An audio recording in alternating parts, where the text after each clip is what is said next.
The deathworld laughter turned to silence as the Galactic Empire's helmets-shattered commander Zexthul adjusted his breathing apparatus as the dropship descended through the thick atmosphere of the planet humans called Earth.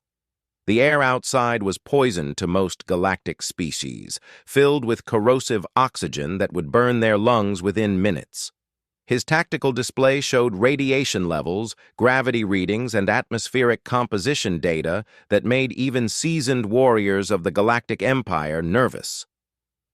"This planet should not support intelligent life," his second-in-command, Lieutenant Vorth, muttered through the communication system. "The gravity is crushing, the atmosphere is toxic, and the stellar radiation alone should have sterilized the surface millennia ago." Zexthul nodded grimly. Earth was classified as a Class de Feu deathworld, the most extreme category in Imperial records. Only 12 such planets had ever been discovered, and none had harbored sentient species. Until now. The humans had emerged from this nightmare world like demons from the void. In less than 2 centuries, they had gone from primitive chemical rockets to faster-than-light travel. Their first contact with the Empire had been accidental when one of their exploration vessels stumbled into Imperial space. The encounter had been peaceful, even friendly. That friendliness had been their mistake. The humans possessed something the Empire had never encountered before. They laughed in the face of danger, found humor in situations that would terrify veteran soldiers, and approached problems with a creativity that bordered on insanity. During the initial diplomatic meetings, human representatives had actually chuckled when shown footage of the Empire's most fearsome weapons. One human diplomat had pointed at a planet cracker missile and said it reminded him of firecrackers from his childhood. The Emperor had been insulted. No species laughed at Imperial might. No world defied the natural order of galactic civilization. The humans needed to be taught their place, and if their death world had made them strong, then the Empire would bring enough force to crush that strength absolutely. The dropship shuddered as it entered the lower atmosphere. Through the viewing port, Zexthul could see the human city sprawling below them. New Geneva was one of humanity's newer settlements, built on what the humans casually called marginally habitable terrain. The city sat on the edge of an active volcanic zone, surrounded by forests filled with predators that would challenge Imperial war beasts.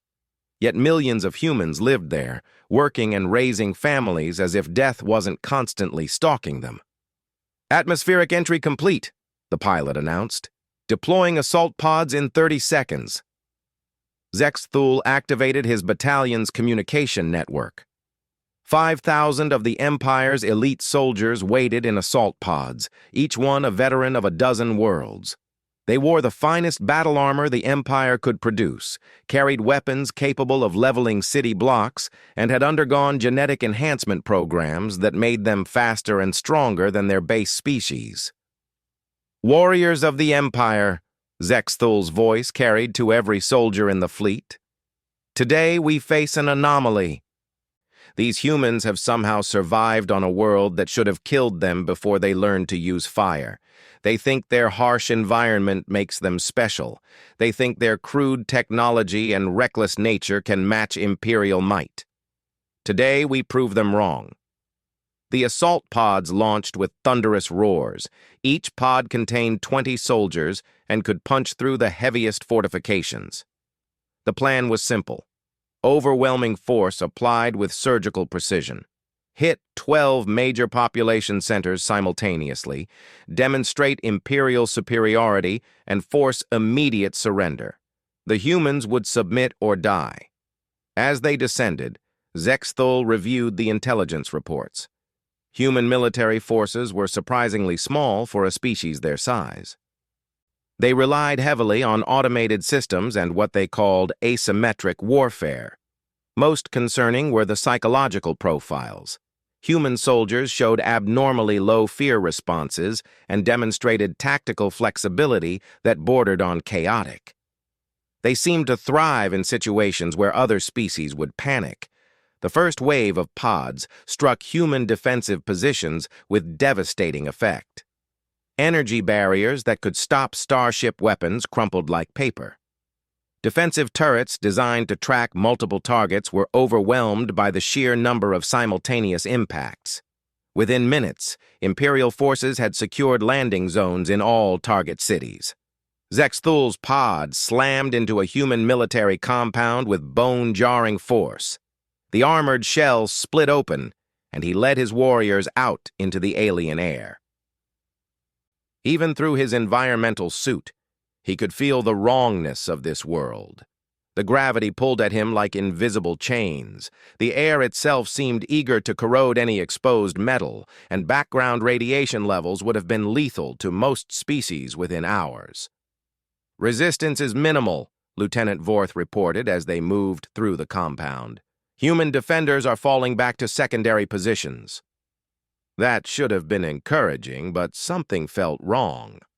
The humans weren't fighting like a defeated enemy. They moved with purpose, their retreat was organized, and Zexthul could swear he heard something that chilled him to his core. They were laughing. Not the mad laughter of broken minds, but genuine amusement. Human soldiers were actually enjoying themselves as Imperial forces overran their positions. One human, bleeding from multiple wounds and clearly outgunned, had grinned at Zexthul and said, "You picked a really bad day to visit, friends. Weather report called for heavy artillery with a chance of orbital bombardment." The human had then triggered some kind of explosive device that brought down an entire section of the building. Zexthul's armor had protected him, but 3 of his warriors had been crushed by falling debris.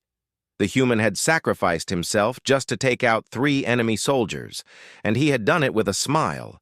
Reports from other assault teams painted a similar picture. Human resistance was fierce but sporadic, as if they were buying time for something. Civilians were being evacuated through underground tunnel systems that seemed to extend far beyond what the orbital scans had detected. Worst of all, human defenders kept making jokes over open communication channels. "This is Private Martinez to any Imperial forces listening," one transmission had said. "Thanks for the workout, but you guys really need to work on your cardio. My grandmother moves faster and she's been dead for 10 years. Another human had broadcast what he claimed was a recipe for something called alien surprise casserole, while pinned down by heavy weapons fire. The humans were treating the invasion like some kind of elaborate game. Zexthul reached the compound's command center just as the last human defenders triggered a localized electromagnetic pulse that fried half his team's equipment. Through the smoke and sparks, he saw a human officer calmly downloading data from a terminal while humming what sounded like a cheerful tune. "Stand down!" Zexthul commanded, raising his weapon. The human looked up, completely unafraid despite being outnumbered 20-1. She was young by human standards, with short, dark hair and eyes that sparkled with what looked like genuine delight. "Commander." "Let me guess, Zexthul," she said, reading his rank insignia with apparent ease. "I'm Captain Sarah Chen, Earth Defense Corps. Welcome to our little corner of hell. Hope you brought sunscreen because it's about to get really hot." Before he could respond, Chen pressed a final button on her console and grinned. "You know what the best part about living on a death world is? We learn early that the most dangerous predator is the one that looks like it's having fun." Outside the compound, Zexthul heard the distinctive whine of human atmospheric fighters. According to Imperial intelligence, humans had no aircraft capable of challenging Imperial air superiority. The intelligence had been wrong. The first explosions shattered windows throughout the compound. Then came the sound that would haunt Zexthul for the rest of his life. Human pilots laughing over the radio as they engaged Imperial aircraft with weapons that shouldn't have existed. "Yeehaw!" one pilot shouted. "It's like the 4th of July and Christmas morning had a baby." Captain Chen watched Zexthul's expression change as his confident invasion began to crumble around him. "You know what your biggest mistake was?" she asked conversationally. You thought surviving on a death world made us tough. That's only half the equation. Living here made us creative, adaptable, and just a little bit insane. But most importantly, the building shook as more explosions rocked the area. Human reinforcements were arriving from directions that should have been impossible to approach. It taught us that the best way to deal with something that wants to kill you is to laugh in its face and hit back twice as hard. The Death World laughter turned to silence as the Galactic Empire's helmet's shattered Admiral Corvex paced the bridge of the Imperial Dreadnought Eternal Dominion, watching the tactical displays with growing unease. The initial assault had achieved all primary objectives within the first hour, but something was fundamentally wrong with the entire operation. Human resistance should have collapsed by now, yet his forces were reporting increasingly chaotic engagement patterns across all 12 target zones. "Status report," he demanded, his scaled hands clenching behind his back. "Sir, ground forces have secured primary objectives in all target cities," his tactical officer reported. "However, human counterattacks are unconventional. They appear to be using the planet's natural hazards as weapons." Corvex studied the incoming data streams. In New Geneva, human forces had somehow redirected a lava flow to cut off Imperial supply lines. In Neo-Tokyo, they had triggered an artificial earthquake that had swallowed an entire Imperial armored division. Most disturbing of all, in New York, human defenders were using genetically modified creatures from their own ecosystem as living weapons. "Impossible," Corvex muttered. "No species weaponizes their own death world. The logistics alone would be suicidal." His communications officer suddenly straightened at her station. "Admiral, incoming transmission on all frequencies. Source appears to be the human homeworld itself." "Put it through." The main display flickered, revealing a human male with graying hair and tired eyes. He wore what appeared to be civilian clothing, sitting in a modest office with bookshelves and a window showing the lights of a human city at night. "Good evening," the human said calmly. "I'm Secretary General Morrison of the United Earth Government.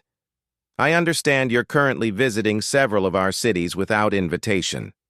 I thought we should talk." Corvex stepped forward, his imposing figure filling the camera's field of view. "I am Admiral Corvex of the Imperial Third Fleet. You will order your forces to stand down immediately and prepare for unconditional surrender. Your resistance is futile against Imperial might." Morrison leaned back in his chair, and Corvex was disturbed to see the human smile, not a nervous smile or a fearful grimace, but genuine amusement. "Admiral, with respect, I think you may have misunderstood the situation. You see, what's happening right now isn't our military trying to repel an invasion. This is our military conducting live fire training exercises. Your forces volunteered to be the opposition." The bridge fell silent. Corvex felt his blood temperature drop. "Explain." "Well, it's quite simple, really," Morrison continued, still smiling.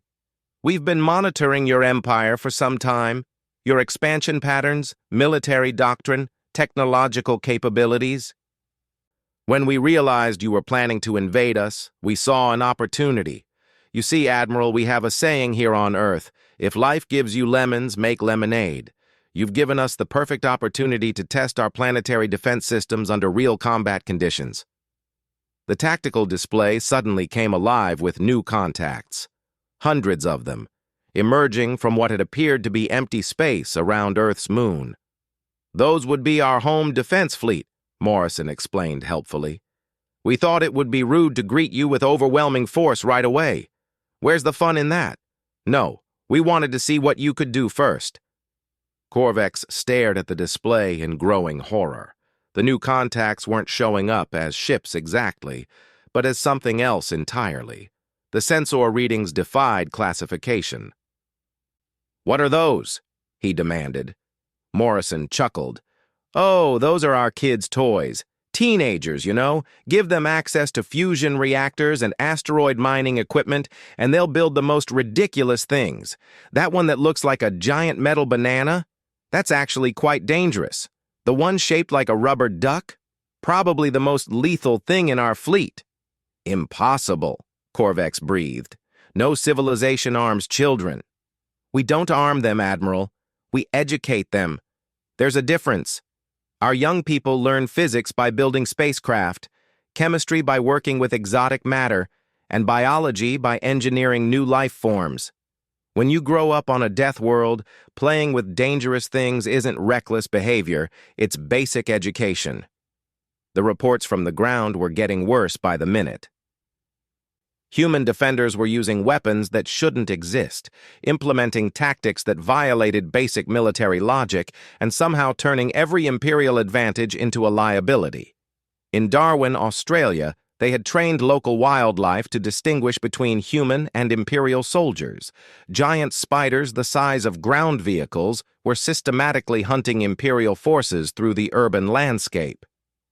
Your ground forces are discovering one of Earth's little secrets, Morrison continued, as if reading Corvex's thoughts. Every living thing on this planet evolved to be a killer. The plants, the animals, the microorganisms, even the weather patterns. We didn't conquer this world, Admiral. We made friends with it. A new alarm sounded on the bridge.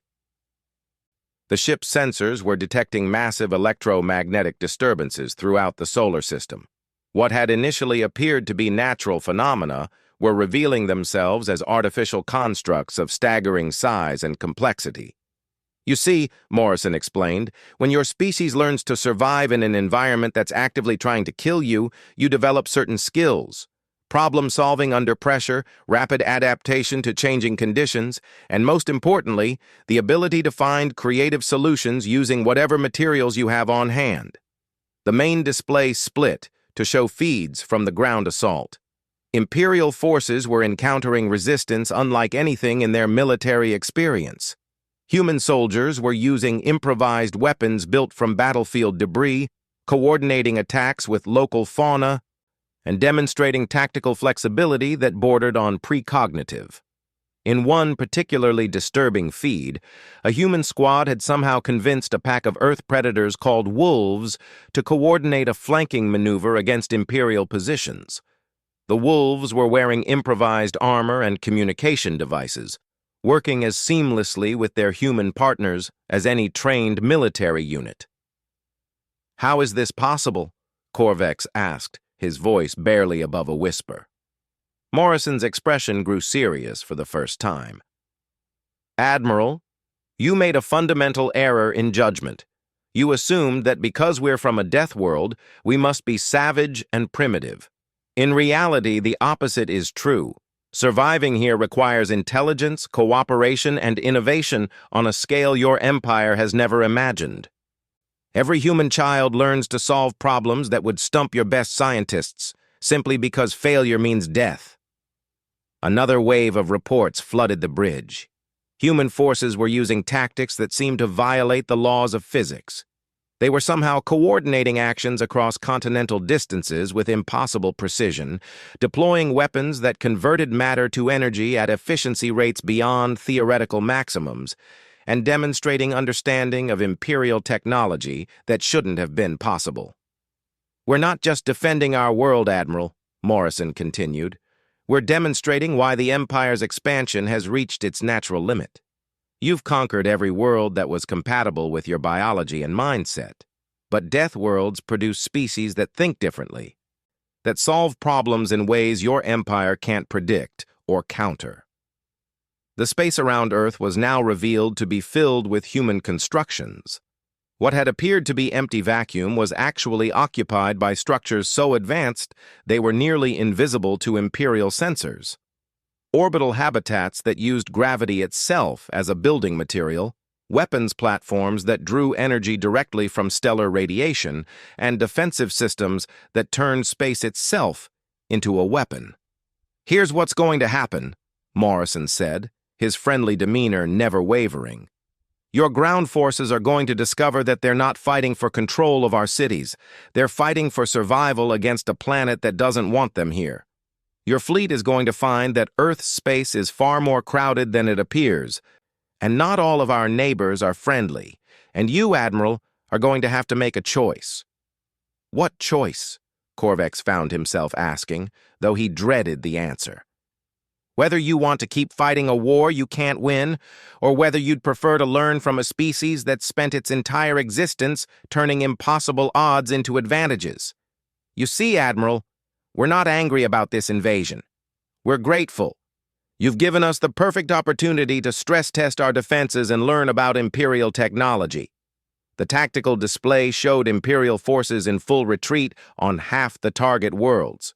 The other half were completely cut off from communication, either destroyed or captured by human forces that seemed to materialize from the environment itself. We've been wondering how to approach the Empire diplomatically, Morrison admitted. Your civilization is vast, ancient, and powerful. We're young, small, and inexperienced with galactic politics. But we do have one advantage. We're very good at surviving things that are trying to kill us. A new type of alarm began sounding throughout the Imperial fleet.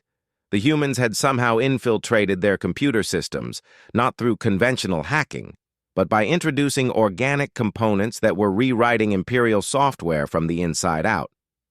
Did we mention that Earth biology includes digital evolution? Morrison asked cheerfully. We've developed organisms that treat computer networks as just another ecosystem to colonize. Very useful for defensive purposes. Corvex realized with growing terror that he was no longer fighting an invasion.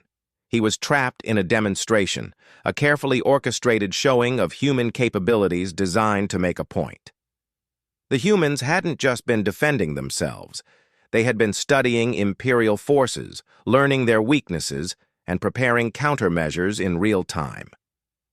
So, Admiral, Morrison concluded, shall we discuss terms? I think you'll find Earth has quite a lot to offer the galaxy once we establish proper diplomatic relations. After all, every civilization needs friends who are very, very good at surviving the impossible. The deathworld laughter turned to silence as the Galactic Empire's helmet-shattered Emperor Thaxamorian stood before the vast windows of his throne room, staring out at the lights of the capital city that sprawled across 3 continents of the Imperial homeworld. For 800 years, his dynasty had ruled over 47 star systems and countless worlds. Never in that time had any species successfully resisted Imperial conquest, let alone turned an invasion into a learning opportunity. The reports from Earth had arrived 6 standard cycles ago, transmitted through quantum channels from Admiral Corvex's flagship before all communication had ceased. The initial invasion force of 50,000 elite soldiers had simply vanished. Not destroyed, not captured in any conventional sense, but absorbed into human society as if they had never been enemies at all. Your Imperial Majesty, his advisor, Chancellor Vexithari, approached with obvious reluctance. The human delegation has arrived. The Emperor's primary head turned slowly, while his secondary consciousness continued monitoring the strategic displays. 3 human vessels had entered Imperial space without triggering a single defensive system. They hadn't used stealth technology or military countermeasures. They had simply approached in such an unconventional manner that Imperial sensors hadn't recognized them as threats. Bring them to the audience chamber, the Emperor commanded, and ensure all recording systems are active. I want every word of this encounter documented. The audience chamber of the Imperial Palace was designed to intimidate. Soaring ceilings stretched up into darkness. Massive pillars carved from single asteroids supported the weight of the structure, and holographic displays showed the vast extent of Imperial territory. The Emperor's throne sat atop a platform that required visiting dignitaries to crane their necks to make eye contact. None of this seemed to affect the human delegation in the slightest. They entered the chamber with the casual confidence of tourists visiting a museum. The lead human, a woman with silver hair and laugh lines around her eyes, actually paused to admire the architecture. Her two companions, a young man with dark skin who appeared to be taking notes, and an elderly woman with tools hanging from her belt, looked around with obvious professional interest. "Impressive craftsmanship," the elderly woman said to her companions, "though I'd hate to see the heating bills for a place this size." The Emperor felt his third heart skip a beat. These humans were treating the most powerful throne room in known space like a quaint historical site. "I am Dr. Elena Vasquez," the lead human announced, her voice carrying clearly through the vast space without any apparent amplification. "Secretary General Morrison sends his regards, but he's busy helping your former invasion force settle into their new lives on Earth. This is Dr. James Okafor, our xenobiologist, and Professor Liu Wei, our materials engineer. We're here to discuss the future." Emperor Thaxamorian activated his voice amplification systems, letting his words boom through the chamber with the full weight of imperial authority. "You will explain what has become of Admiral Corvex and the Third Fleet, and you will do so immediately." Dr. Vasquez smiled, and the Emperor felt an unaccustomed chill. That smile held no fear, no submission, no recognition of the vast power arrayed against her. It was the smile of someone who genuinely enjoyed solving difficult problems. "Admiral Corvex is currently attending university on Earth," she replied casually. "Turns out he has a real talent for xenobiology. He's particularly interested in how different species might cooperate instead of simply conquering each other. As for his soldiers, well, some of them are helping with various infrastructure projects, others are teaching us about imperial technology in exchange for learning human techniques." "Impossible!" Chancellor Vexathari interjected. "Imperial warriors do not simply abandon their duty." Professor Liu looked up from the device she had been examining. "Oh, they haven't abandoned anything. They've expanded their mission parameters. See, when you spend long enough on Earth, you start to understand something fundamental about survival. It's not about being the strongest or the most ruthless. It's about adaptation, cooperation, and finding creative solutions to impossible problems." Dr. Okafor stepped forward, his notebook in hand. "We've been studying imperial biology, social structures, and military doctrine for some time now. Fascinating stuff, really. Your empire has achieved remarkable stability through standardization and overwhelming force. But that approach has inherent limitations." The Emperor leaned forward on his throne. "Explain." "Gladly," Dr. Okafor replied. "Your expansion model works perfectly as long as you're dealing with species that think like you do. Standard military tactics, predictable technology progression, conventional approaches to problem solving. But when you encounter a species that has evolved under different pressures, that thinks outside your conceptual framework, your entire system becomes vulnerable." Dr. Vasquez nodded. "Earth isn't just a death world, Your Majesty. It's a creativity laboratory. Every day, our environment presents us with new challenges that require novel solutions. Our children grow up learning that the impossible is just another word for no one has figured out how to do it yet." The Emperor's strategic mind began calculating possibilities. "You claim to offer cooperation. What do you want in return?" "Nothing that you aren't already prepared to give," Professor Liu replied.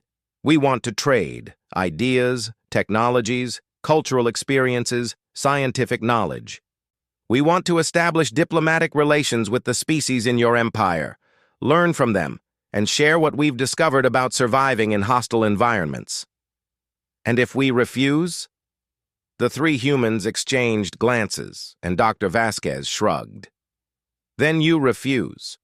We're not going to invade anyone or make demands.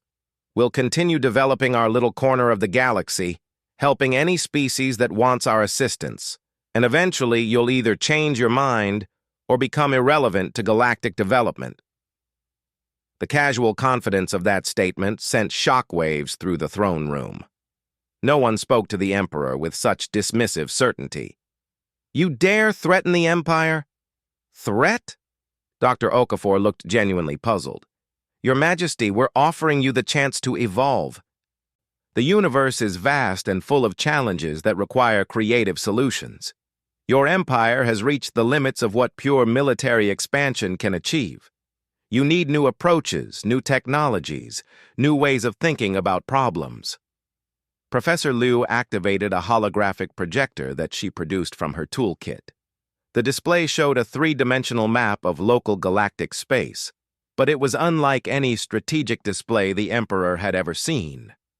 Instead of showing territorial boundaries and fleet positions, it illustrated energy flows, resource networks, and what appeared to be collaborative relationships between different star systems. "This is what the galaxy looks like from our perspective," she explained. "Not as territories to be conquered, but as a complex ecosystem where different species contribute different capabilities to solve common challenges. Environmental threats, technological problems, resource distribution issues, these are challenges that require cooperation, not conquest." Dr. Vasquez stepped closer to the throne. "Your Majesty, your invasion taught us something important about imperial military doctrine. You're very good at overwhelming established defenses and forcing surrender through superior firepower. But you've never encountered a species that treats overwhelming odds as a learning opportunity. Every single one of your soldiers who stayed on Earth has been exposed to our approach to problem solving," Dr. Okafor added. "They've seen humans cooperate with hostile environments instead of fighting them, turn disadvantages into advantages, and find solutions that no one had ever imagined. And now they're taking that knowledge back to their homeworlds." The Emperor felt the foundations of his worldview shifting.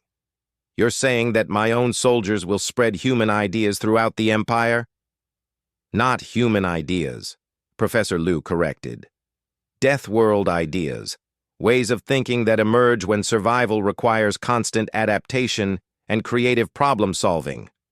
Your soldiers aren't betraying the Empire, Your Majesty. They're evolving it." Chancellor Vexithari stepped forward urgently. "Your Imperial Majesty, surely you cannot seriously consider negotiating with these barbarians?" Dr. Vasquez suggested helpfully. "Primitives? Deathworld savages? We've heard all the terms. They're not entirely inaccurate, actually. We are relatively primitive by imperial standards. Our technology is crude, our military is small, and our civilization is young, but we have one advantage that your empire lacks. Which is? We're not afraid of change. Your empire has spent centuries perfecting a system that works under specific conditions. But conditions change, Your Majesty. New species emerge, new challenges arise, new opportunities present themselves. And when that happens, the ability to adapt quickly becomes more valuable than any amount of military strength." The Emperor sat in silence for long moments, his multiple brains processing the implications of what he was hearing. Finally, he spoke. "What exactly are you proposing?" Dr. Vasquez smiled again. And this time the Emperor recognized it for what it was, the expression of someone who had anticipated this exact question and prepared for it thoroughly. "A partnership. The Empire provides resources, established infrastructure, and experienced governance. Earth provides innovation, adaptive problem-solving techniques, and training in what we call collaborative survival. Together, we develop new approaches to the challenges facing galactic civilization." "And the other species in the Empire?" "They get to choose. We share our knowledge freely with anyone who wants it. Some species will find our methods useful, others won't. Some will want to maintain traditional imperial structure, others will want to try new approaches. The beauty of diversity is that different solutions work for different problems." The throne room fell silent except for the quiet hum of the recording systems. The Emperor realized he was facing the most important decision in imperial history. Not whether to accept defeat, The humans had made it clear they weren't interested in conquest, but whether to embrace change or resist it. Finally, he spoke. Chancellor Vexathari, arrange quarters for our guests. We have much to discuss. As the human delegation was escorted out, Dr. Vasquez paused at the chamber doors and looked back at the Emperor. Your Majesty, there's one more thing you should know. The laughter you heard from your soldiers on Earth wasn't mockery or madness. It was the sound of people discovering that impossible problems can be fun to solve, if you approach them the right way. The massive doors closed behind them, leaving the Emperor alone with the realization that his empire had just encountered something far more dangerous than any military threat, an idea whose time had come. The age of conquest was ending, and the age of cooperation was about to begin, whether he chose to lead it or watch it happen without him.